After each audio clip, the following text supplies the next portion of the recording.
Good morning and welcome to my morning podcast. Today is Thursday, the 20th of June, and I want to warmly welcome all of you to this podcast. It's live, and we're here to fight CPS. I'm your host, Bob Pace, and I know you guys are struggling with CPS. I've been on here since October, and I do about 14 shows a week. That's twice a day I'm on, once in the morning at 10, and then again at 7 p.m. And that's Pacific Standard Time. They're 1 hour shows, and I really want to help you with your child protection system, your case. I'm not an attorney.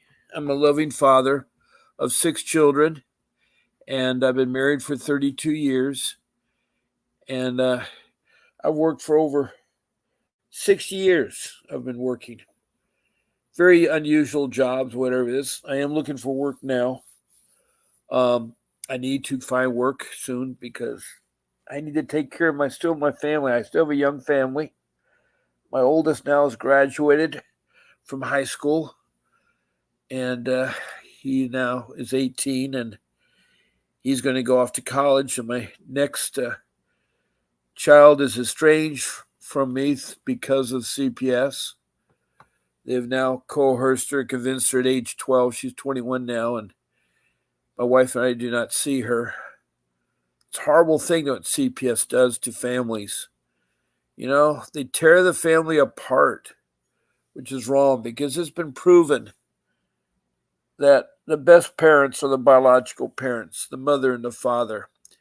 Whether you're married or a partner or whatever it is, the best parents are the mother and father. The mother and father should do all they can to help out their children have a better life. It's a hard thing out in that world. The economy is rough. Things are really expensive at the store, the gas, utilities, everything. It's really hard to eke out a living now. It used to be, I guess, when my parents were alive, they were able to get a job and take care of things and make things meet. But today, jobs are hard to come by, and steady jobs, and good paying jobs and stuff. But again, I want to welcome y'all, and we can interact with this podcast. There's several ways we can interact. One of the first ways to interact with this podcast is that you can type in a comment, because we're on Facebook. That's what we're broadcast on. We're using the StreamYard application. And you found me, we're on YouTube, I'm sorry. You found me on Facebook. And we're using the StreamYard application. Now, if you're going to type in one way to interact is to type in a comment about your CPS questions, whether it's for yourself or for a friend or something else. It's really important to type in your question. All I ask is you show your name, city, state, or country, and be complete with your CPS case. Now, I did mention country because we have had countries, and for a couple of days we had Liberia on the west coast of Africa, Archie, that talked to us. He does a scout program to help protect the children, and so they have the scouter program. And I've had Australia, Canada, United Kingdom, Ghana from South America. I've had Mexico, Mozambique from Africa on the east side near Madagascar above South Africa, and Denmark from Europe, And then I have Liberia. And those are the people from around the world that have contacted me, and they have a similar problem. It's interesting with CPS. It's interesting. Um, so I'm very much interested in helping you with my experience because I've been in battling CPS for 15 years. 3 years is when they stole my children or trafficked my children or whatever you want to call. So it's been really, really, really, really hard. Uh,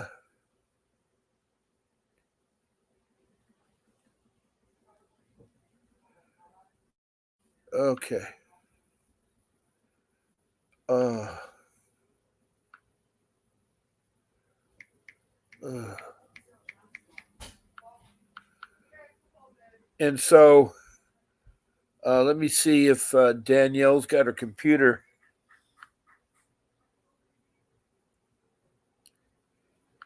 I haven't heard from her.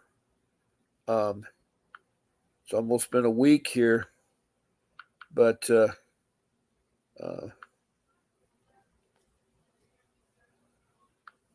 and my other person, Faye, um,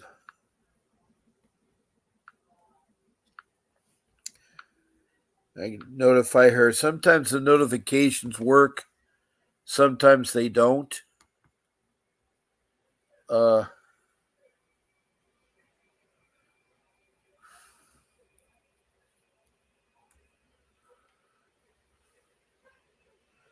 Somehow my screen I made bigger, and I shouldn't have had to do that. So please type in a comment so I can help you. That'd be great. Now, another way you can interact with this podcast is you can call my office number. My office number is 626-698-0990.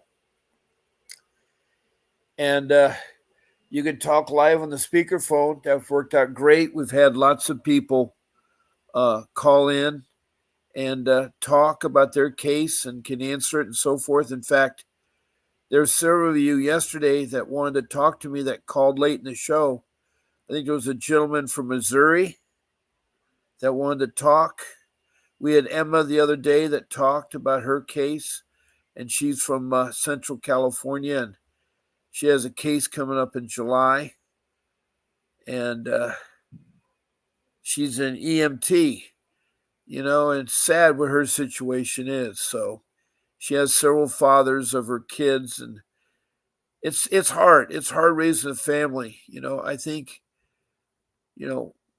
mothers and fathers, if they're going to have children, should be committed to each other. And if it doesn't work out, that's fine, but they should be still a part of the child's life. That child will need a father and a mother growing up. It's rough out there.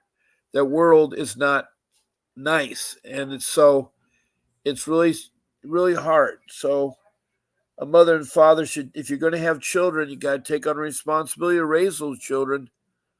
Um, you know, I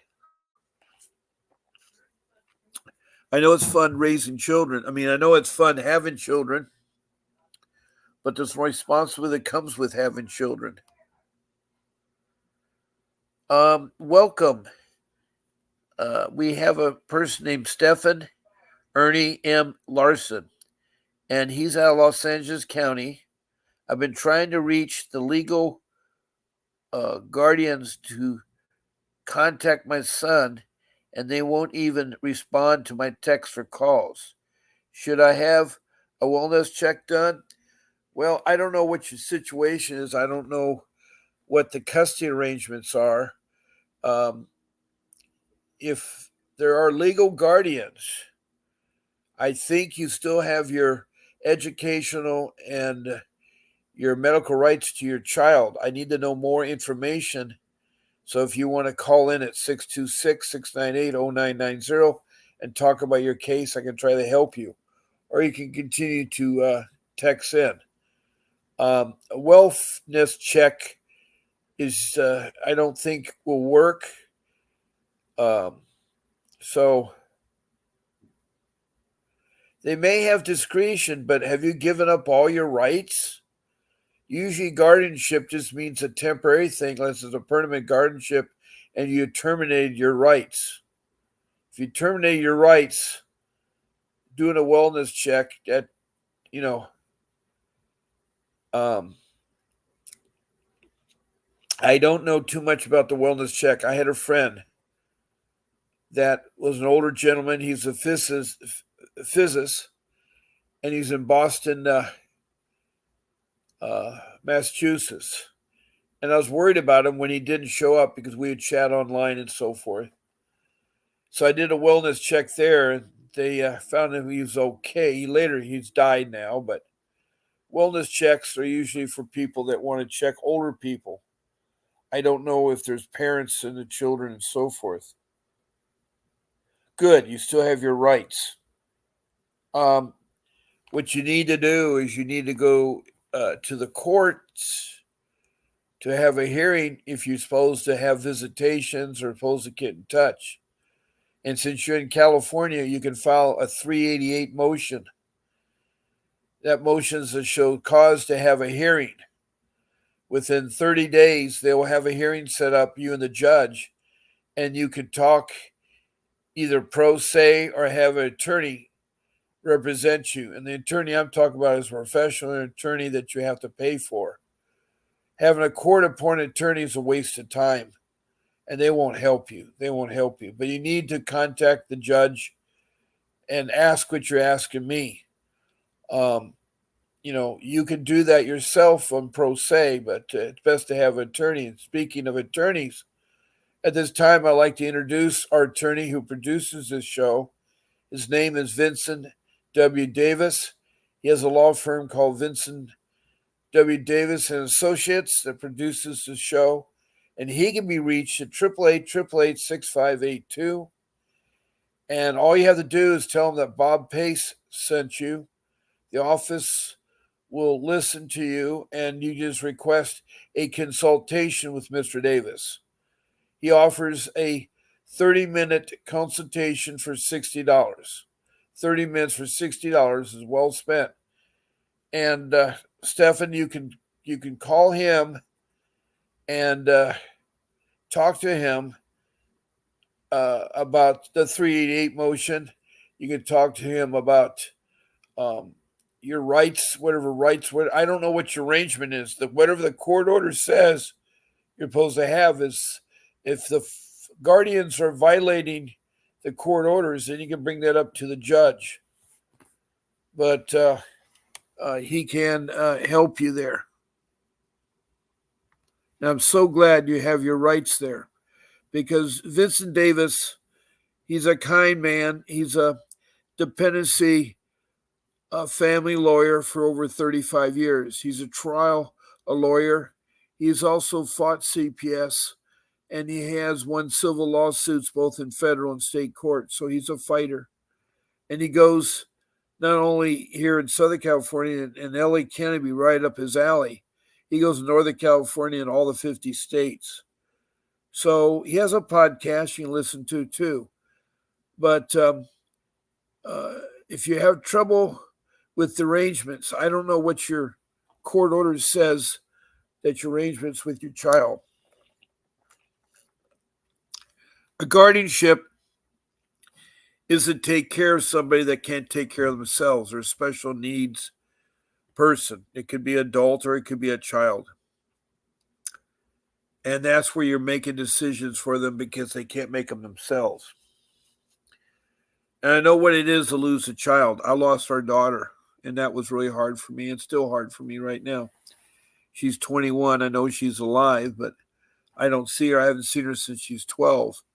When the child protection system, and in California it's called CPS, Child Protection Services, took her from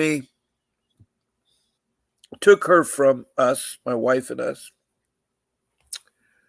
and convinced her to divorce her parents, her brother, her relatives, her her cousins, everybody.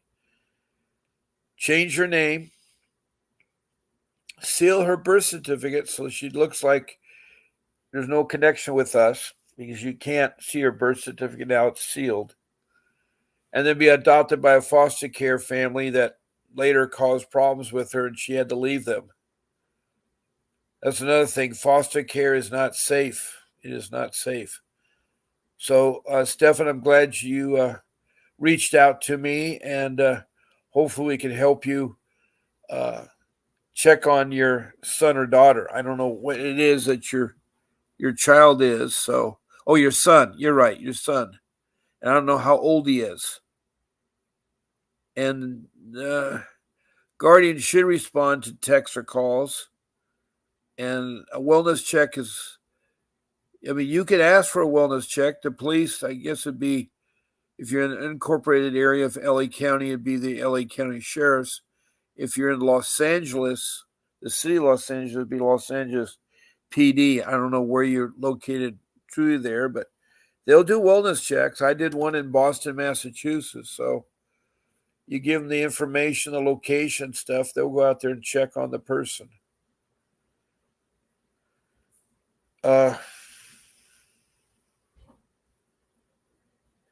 Now, Stephan, you said something further there. You said that they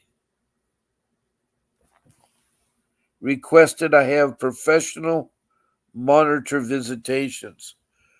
Well, again, I don't know if that's what the court order requires. You see, you stick with the court order. Whatever the judge okayed in court is what you follow until you make changes. And the 388 motion can make changes, submit new evidence, or change things. So there's that 388 motion in California. In other states, it isn't called a 388. Yes, monitor visitations are expensive. And if the court order says you have to have monitor visitation, I don't know what the allegations are against you, but whatever they are, there's a reason why they have the monitor visitation. So, and I'm not saying all that stuff went your way or something. I can't help you out with the expenses. It's part of life. I'm doing with expenses I can't afford, so I know where you're coming from. All you can do is work out with the agency. You have to keep trying. That's one thing here that you all should do, that listeners that I have in here, is that you should always try and not give up. Always be persistent. You be courteous. Yes, no answers with social workers, and have an attorney. And I can't emphasize enough about an attorney. And Mr. Davis is one you should talk to. Now, there is a ticket running on the bottom of my screen that if you want to go to the website for his calendar, you go to Calendly, CALENDLY.com / law office of VWD / Bob Pace. That'll take you to his calendar and you can schedule a time. Now, besides calling in and texting your comments, you can also schedule a time to be a guest on my show. All you need to do is contact my show producer. My show producer is Grace. She works very hard behind the scenes, but she will help you schedule a time to be a guest on my show.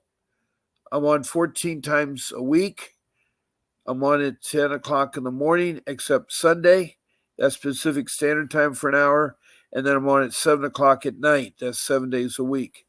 So you'd pick a Monday morning show, a Tuesday evening show, a Wednesday morning show, a Sunday evening show.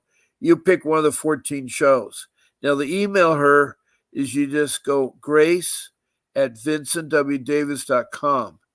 grace@vincentwdavis.com. And you put your request into her, and she'll help you get a link to the StreamYard applications, which I'm using on YouTube. I'm using on YouTube there. So just email grace@vincentwdavis.com to be a guest on my show. Now I'm going to put my phone number up again. And so those are the ways that you can interact with this podcast. You can type in a comment, or you can call in at 626-698-0990, or you can schedule a time if you want to be a guest on the show. So right now we're talking with Stefan Larson, who's in LA County, California, that has concerned about, I guess his child has a special needs son that has a guardianship right now in place. And he wants to hear how's his son doing and so forth. So he wanted to do a wellness check. And I guess the people that are the guardians are not responsive to his texts. So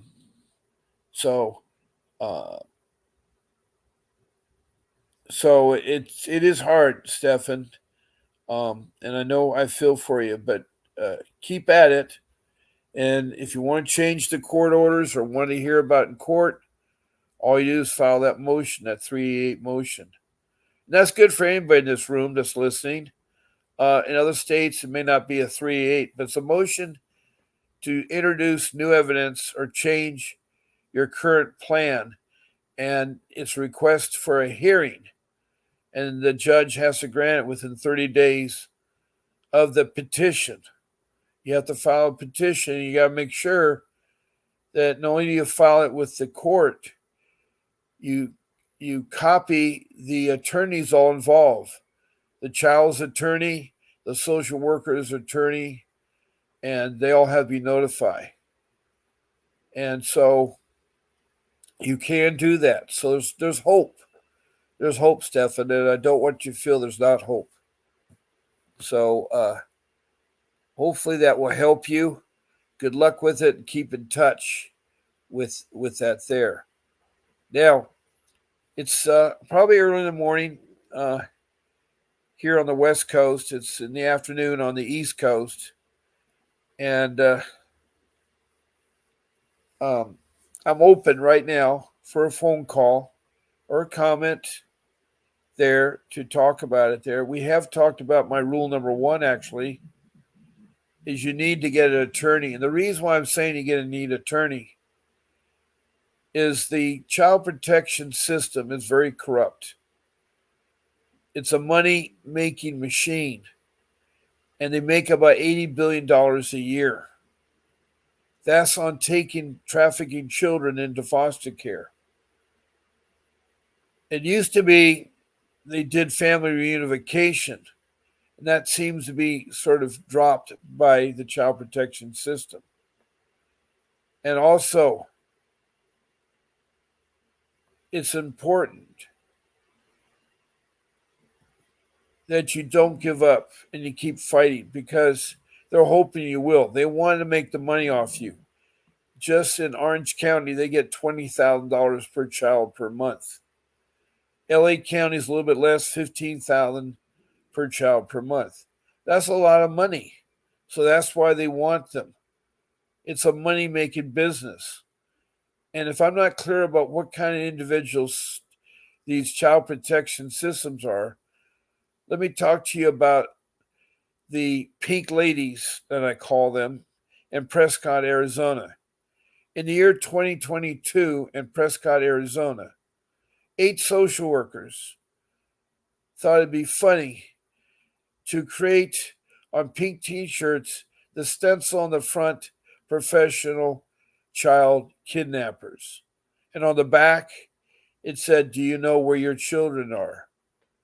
And that's very sick attitude that social workers have.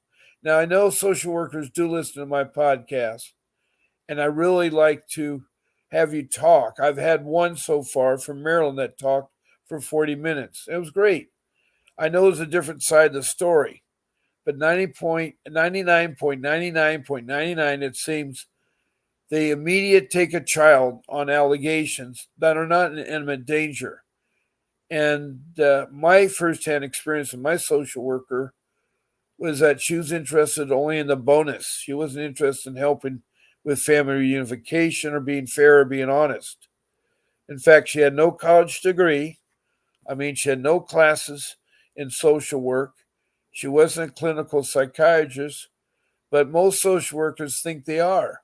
They think they can tell a parent is crazy or mentally unstable. They think they can prescribe drugs, and only a doctor can do that. And these social workers are very abusive or take advantage of the situation. And that is wrong. That is wrong. And you got to be careful of them. I tell people that social workers, especially these pink ladies that tell you that, because they paraded in Walmart, they paraded at stores. And yes, they were fired, and so was the director. But the damage they did with the image of child protection is ruined. It's tart there. All of 8 of them were fired, along with the director.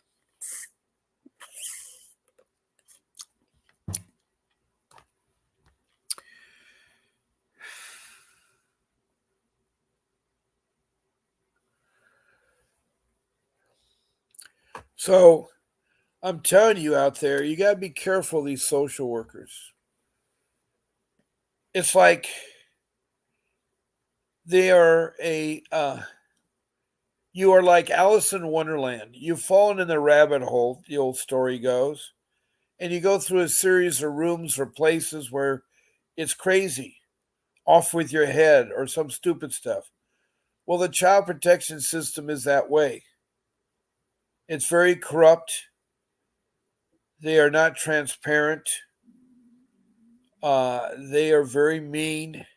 They alienate your children, which is against the law to alienate.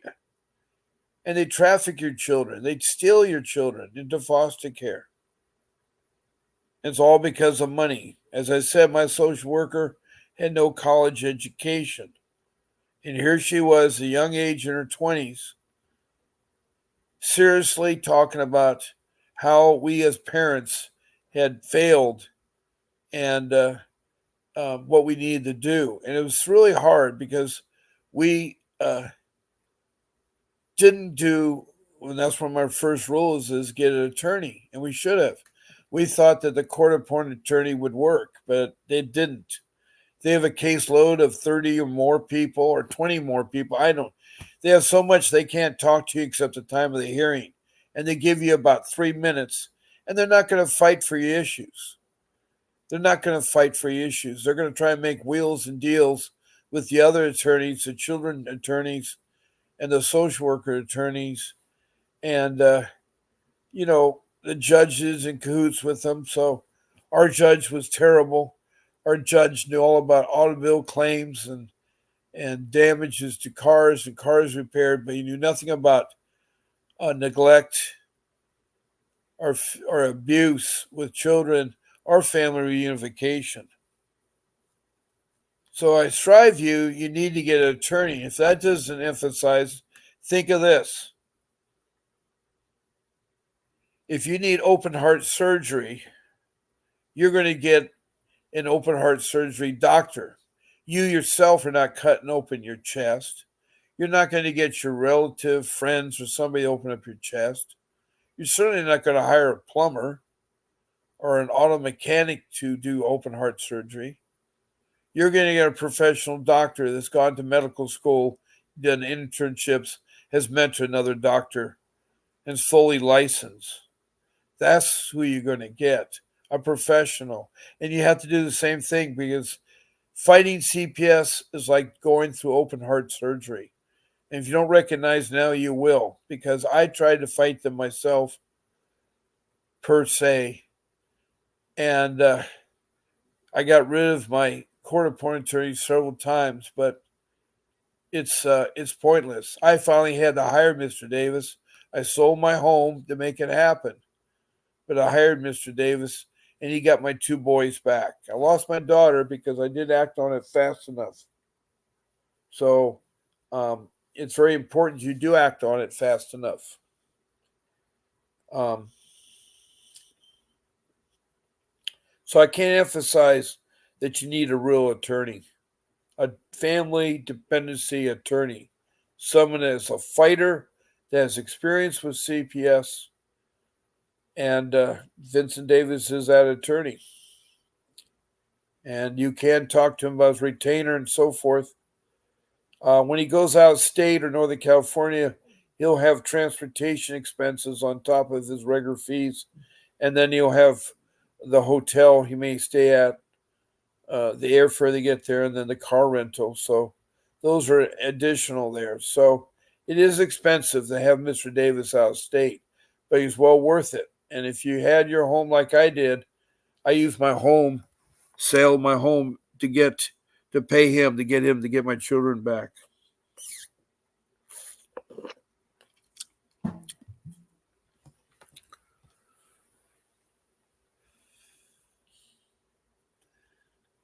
So this morning it may be a little quiet right now with people listening in. I know my rules I give every show are getting kind of repetitious. I do talk about other topics like ICWA, the Indian Child Welfare Act, or the 388 motion, or the flow chart. There's a flow chart that tells you the steps when you're taking in CPS. I mean, there's this flow chart that you can, because these guys are bad. These social workers are bad. Think about the pink ladies. There was another social worker a month ago on her Facebook page from Chicago, Illinois, that posted, and she thought it was funny. She posted an ad, black children for sale. And it was an 1848 ad. And that was wrong. Now, we had a civil war going on, and the black culture was suppressed into slavery, has been in slavery since they started taking blacks from South Africa. Well, not from Africa. And they would wipe out whole villages. And they took advantage of the innocent of these people and put them into slavery.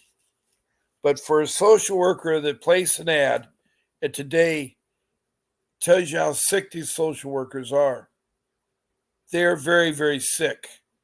And I can honestly say that because 99.99% of the time, the parents on here have told how horrible in their states. And I'm talking like Massachusetts, Pennsylvania, New York, Louisiana, Mississippi, Florida, Alabama, Texas, Georgia. I go on and on. Even the Rosebud Reservation, the Indian Reservation in South Dakota, which is the poorest place in the United States. The Rosebud Reservation is sad because these proud Lakota Sioux had to suffer so much. I mean, if people don't realize that the Native American Indian in North America were the first immigrants to North America. They came from Siberia across the land bridge through Alaska, through Canada, down into North America. Those are our first immigrants. They were proud people. And they, to Western standards, didn't have the technology that the Western standards people had, especially from Europe with their guns and cannons and and they said they were more civilized, but I think the other immigrants weren't as civilized as they led to believe. The Indians have always been here first, and we never seemed to have a way to work out with them. And it wasn't until 1978 that the first Indian Act that would help protect children, called the Indian Child Welfare Act, was passed. Because for 100 years, we've been putting people on reservations and cutting their hair, erasing their culture, their language, and put them into schools. And another thing is that when there are hiccups with the parents and their children, the children will be taken away by the child protection system and immediately placed in foster care. And they were doing this a lot. They really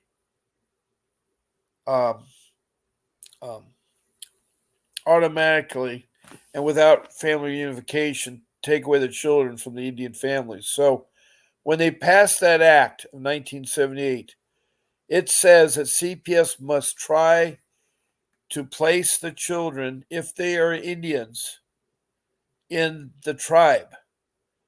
And to be done so, they have to be registered with the tribe, or could be registered with the tribe, of one of the 547 federal recognized Indian tribes. And so they've found out that the Indian tribes take better care of families and children than the CPS workers do.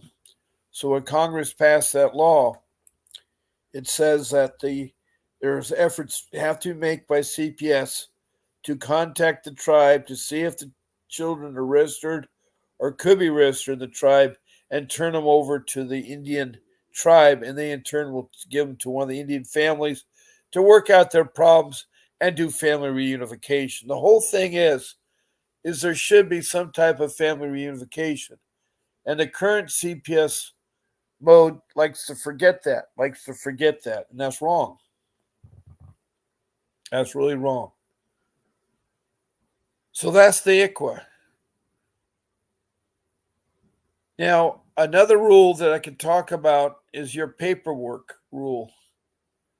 And you have to keep track of your paperwork. That is one thing that I didn't do. Write them on post notes or on envelopes, or put them in a shoebox or in a bag or something like that.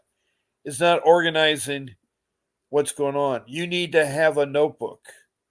And it's a 6-inch thick binder, 3-ring. And what you do is you stuff it full of notebook paper, college rule, because you got to write notes.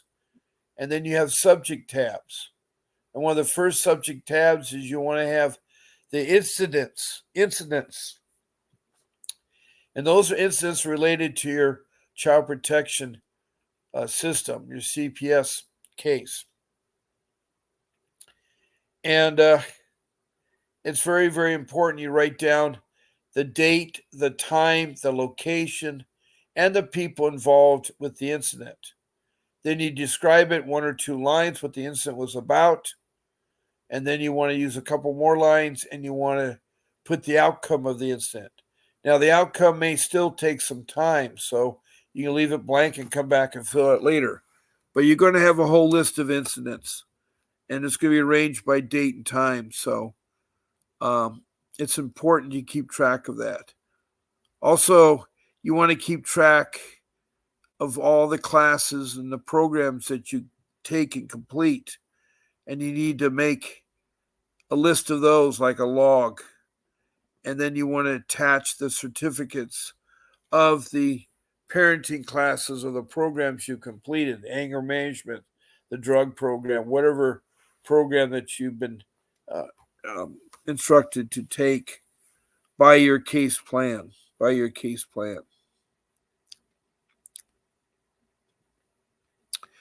So with the paperwork, you keep adding subject dividers. You can have a section for all your court papers, and you can hole punch them and put them in. Also, in the list of classes that you've taken programs, you make copies of the certificates that you've completed, so you have them. What you're doing is you're making your notebook something that is a worthwhile tool that you can work with your attorney, work with a judge, or talk to the judge, or so forth. One thing to keep in mind, if you use a pro bono attorney or use a professional attorney, they represent you, so you can't talk in court unless a judge asks you to. Your attorney does that. So if you have a court-appointed attorney, he may do nothing, roll over dead. It's sad because they're not fighters, and they just want to get the case over because they have a caseload that's too heavy. So you got to be careful about that. But going back to your paperwork, it's so imperative that you're organized. I wasn't, and I wish I did, because a year from now, you're not going to remember everything. My case took 3 years from the time they came to my home and took my children, who weren't in immediate danger. They were at school.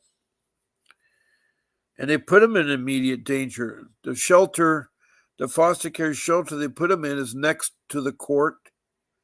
It's also next to the juvenile prison. Their play yard is the same side as the juvenile prison, so they're impacting our children to the weird environment there. On top of that, they had beehives and they were stinging the children. That's no way to protect your children. That's really sad. That's really sad how they abuse the system. Social workers do. So having this notebook with all the organization and so forth is very, very, very important. I cannot emphasize the importance of that.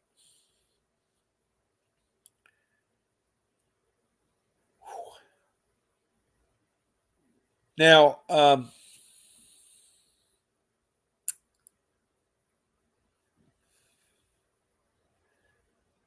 as you build your notebook up there, you could have other tabs, and you can make copies of things and hole punch them and keep it all organized. Some other tabs may be info section. That's all the phone numbers, the names of people that can help you with CPS, fight CPS. The websites, anything information about how to fight your CPS case. There's a whole section. Because nothing's more frustrated that you say, oh, I need the number. Oh, I wrote it on this envelope. Or I wrote it that envelope. So that is hard. So organize your paperwork so that it works for you. So that you know what you're doing. You can use highlighters to highlight things like pink and yellow work out good. And it can help you later because your case may be going on. Mine was 3 years. So it's not going to be over really quick. I mean, they say 48 days, but I don't know where they get that from. And so they're going to try to lie and cheat and keep the case open as long as they can because they want to get that money. They want to get that money. They want to get the $80 billion business going. And this is true everywhere. Right now, one of my followers here, Faye, who lives in Richmond, Kentucky, says it's so horrible there. The police are corrupt, the agency corrupt. They're being audited right now, and they can't find out where $800,000 went in CPS, the CPS system there. Where did the $800,000 go? It's lost, and no one seems to know where. And so, with that being said, it's really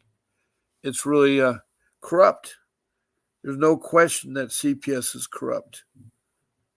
And it's proven time and time and time again. And the attitude of CPS is that they're professional kidnappers. They're professional kidnappers. They just want to retaliate or they can't be trusted. If you have like completions of classes or programs, so forth, make sure the judge of the court has copy of those because social workers sometimes will not present that into court as evidence. So it's important that you have that sent to the court. I know one of the parents here said they did that. And when the social worker came before and started bad mouthing the parents, the judge interrupted and said, will you please give the child back? I have all the court papers in my hands and you're mistaken. He was so frustrated with that social worker. Because they lie. They have no problem. And I think a lot of people lie today. I think it's easy to lie. I think it really is. And anyway, paperwork is really important. There's no question about that. So I've talked about getting an attorney. I've talked about paperwork. And the third thing I like to talk about is how to deal with social workers. My rule number 3 is how to deal with police and social workers. Now, I was open. I talked too much. And I should never have done what I did. So you want to say very little to social workers and police. It's yes, no answers. Is your name such and such? You say yes. So it's yes, no. And that goes with police too, as well as the social workers. Because the social workers try to use the police to intimidate you because they're dressed in their battle gear, and they don't have a nice face to them. It's always a very mean looking face, and everybody thinks you're guilty. See, that's the sad thing when these allegations come in, and they're either done by professionals or they're done by lay people. Lay people is your brothers, aunts, sisters, in-laws, neighbors, etc. And a lot of them use retaliation with the allegations. They want to intimidate their neighbor because their neighbor's dog's barking too much. Or they want to intimidate your neighbor because their bushes overgrow in your yard. So these are things that they will try to do. They will try to do, and you got to be careful of them. You got to be careful of them.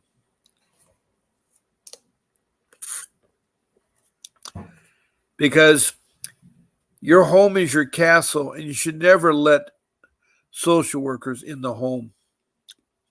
Never let police, because they're going to find things to use against you. Also, when you talk to them, say very little because they'll use things against you there too.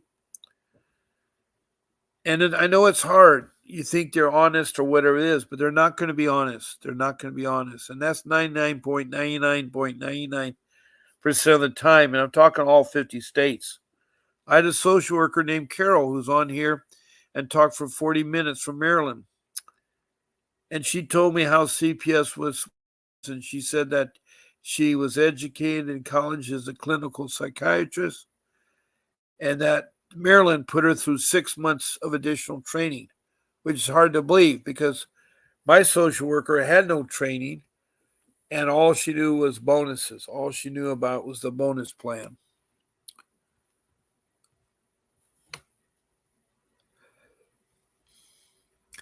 Again, I have about 13 minutes left of the show. If anybody would like to call in, it's 626-698-0990. And if you want to express a comment about CPS, I'm open there too. We've had Stephen Larson talk to me for a while about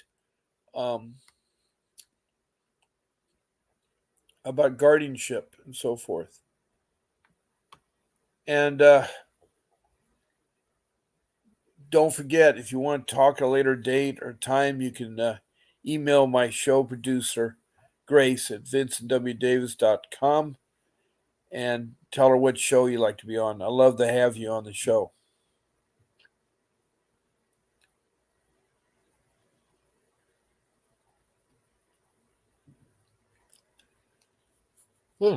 Excuse me. So, when they come knocking to your door, don't answer it. And I always use this mental picture for you to think about. Recently, there's a gentleman named Roger who's from Gainesville, Florida. He's a vet. He's an airman in the United States Air Force. He answered the door and he was shot 5 times point blank, and he died on FaceTime talking to his girlfriend. That was needless waste of life. The sheriff is under investigation, but we don't know much about the details. They'll probably push underneath the carpet as they do with other cases. But I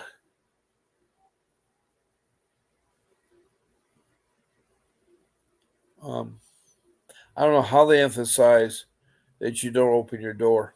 You don't open your door. They can leave their business card.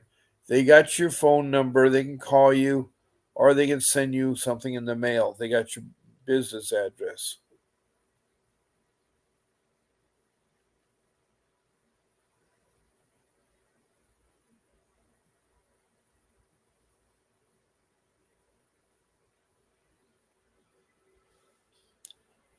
So, as I say, try to say very little to these social workers. Don't discuss things because they'll get you in trouble.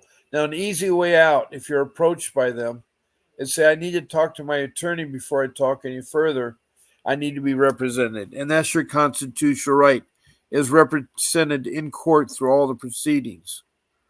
It's very important that you exercise your rights and you know your rights. You need to know the amendments and you need to know the Constitution because you don't want them violating. They violate so much and they have so lack of decency. They have no qualms about doing what they do. They will take your children and they will try to terminate your rights because they want that money part of things.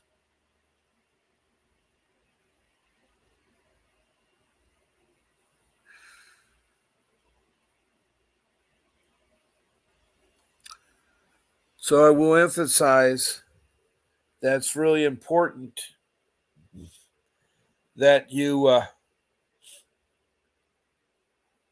say very little. And that also goes for something called medical trafficking. Lately, there's been emphasized by social workers working in the hospital taking children that parents bring in for medical attention, or they come in to birth their child, and social workers think they have the right. The only thing they have the right is with a warrant. There has to be a warrant that they get from the judge in court. There has to be a wet signature and an embossed stamp at the bottom of the warrant. And it's got to say who the warrant is to, what the allegations are, and the names of the children, and the other information that they can gain from that. So it's really important. And when they come to the hospital, don't let them take your child. They have to have that warrant. They have to have that warrant that spells out, what they can do and what they can't do and so forth. I think it's criminal when they want to come in when you're birthing a child and they want to take the child right away. That's wrong too. They have to have court warrant. Yeah, and ask the hospital staff to escort the policeman and the social worker to the lobby. But they don't need to be in your room or take your child. They don't be in the room or take your child. Okay, I have about 8 minutes left. Is there any last minute questions you may have or subject matter that you want to talk about that I can help you with?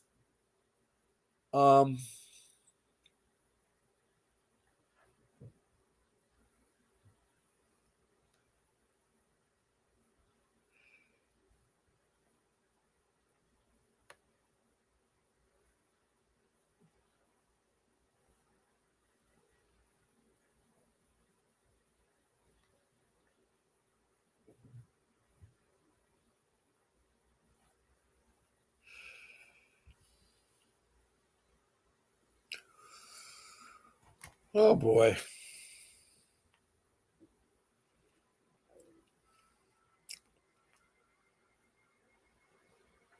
Mm-hmm.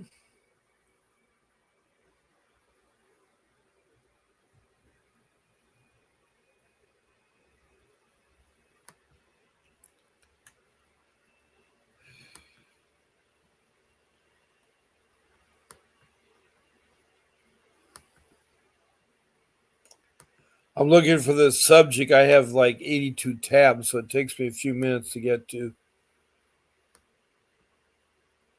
the. I want to talk a little bit about the flow chart and how it works.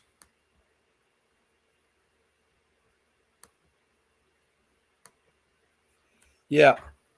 The case has several steps.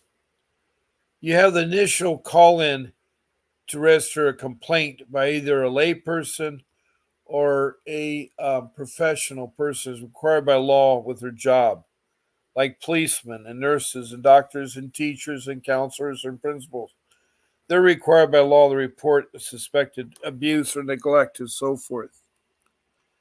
Now, within 24 hours, they make that investigation, and they can involve the home visit too. Um, so that's where you got to really don't let that happen. Tell them you got an attorney, you need to talk to them first.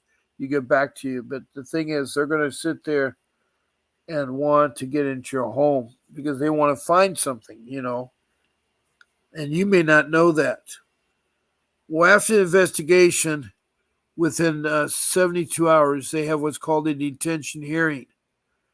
And that's where they decide where the child and what steps the parent needs to do. Now, keep in mind, they have a thing called a safety plan within the first week of taking your child. And that's where you need to talk to them about putting them in your next of kin or your relatives or something in there that they can stay there because you don't want them in foster care. Foster care is a no-no. So when you have that detention hearing, it's going to I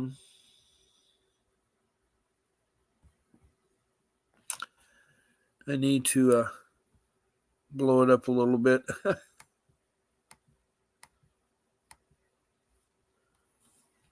The detention hearing is going to say, is it unfounded? Is it inclusive? Or is it sustained? Now, if it's unfounded, that means the social worker didn't produce enough facts to show that there was something there. And inclusive means there's not enough evidence, they're not sure. But sustained is that there is.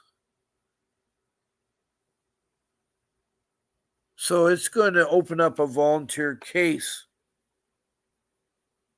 And they're going to try to do what's called a fast track to permanency.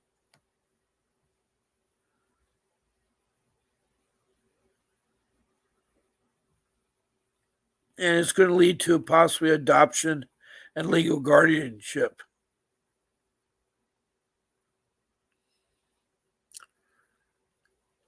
Now, after the 72 hours, they have what's called a jurisdiction deposition, and that happens 15 or 30 days. Then it goes through 6 months and 6 months increments of the family reunification services. And the idea is you want to return them home. The child wants to return home. So it's important there. I want to thank all of you that have listened, but my time's up.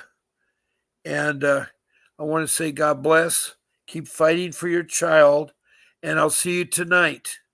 I want to thank Stefan from Los Angeles County, California, for taking the time to talk about guardianship. And I'll be on again at 7 o'clock tonight, Pacific Standard Time.